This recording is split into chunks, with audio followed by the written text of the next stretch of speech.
ये जनजाति मंत्री जैसे ही मेरा नाम आया यहाँ से उठ के भाग गए, तो जनजाति मंत्री को जवाब देना पड़ेगा, जनता को जवाब देना पड़ेगा कि जनजाति का पैसा कि आप गैर जनजाति पे खर्च कर रहे हैं। स्थगन प्रस्ताव पर बोलने का मौका दिया उसके लिए बहुत बहुत धन्यवाद। माननीय सभापति महोदय, मैं सरकार का ध्यान आकर्षित करना चाहता हूं और मंत्री जी तो नाम आते ही मंत्री जी तो सदन से बाहर निकल गए। माननीय सभापति महोदय, अभी 5000 शिक्षा सहयोगी हड़ताल पर हैं। उनकी लंबे समय से मांग है कि माँ बाड़ी डे केयर में कार्यरत शिक्षा सहयोगी को जनजाति ग्राम विकास समिति से हटाकर वरिष्ठता के आधार पर जनजाति क्षेत्रीय विकास विभाग टीएडी में कैडर निर्धारित करते हुए कार्मिकों का Rajasthan contractual hiring civil post rules 2022 में सम्मिलित किया जावे।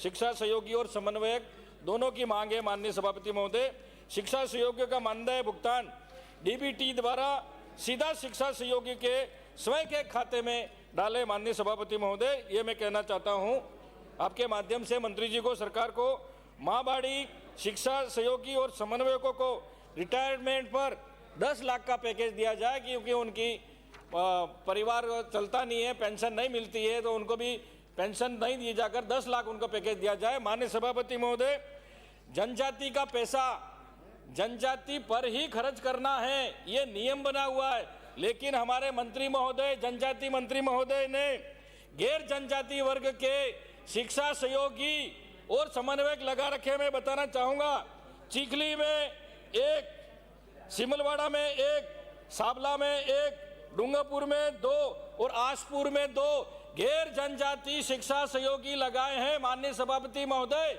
सीधा सीधा जनजाति का अधिकार दूसरों को दिया जा रहा है, जनजाति का आरक्षण दूसरों को दिया जा रहा है। इसी तरह समन्वयक भी गैर जनजाति को लगा। ये 15 नाम है और ये जनजाति मंत्री जैसे ही मेरा नाम आया यहाँ से उठ के भाग गए, तो जनजाति मंत्री को जवाब देना पड़ेगा, जनता को जवाब देना पड़ेगा कि जनजाति का पैसा कि आप गैर जनजाति पे खर्च कर रहे हैं।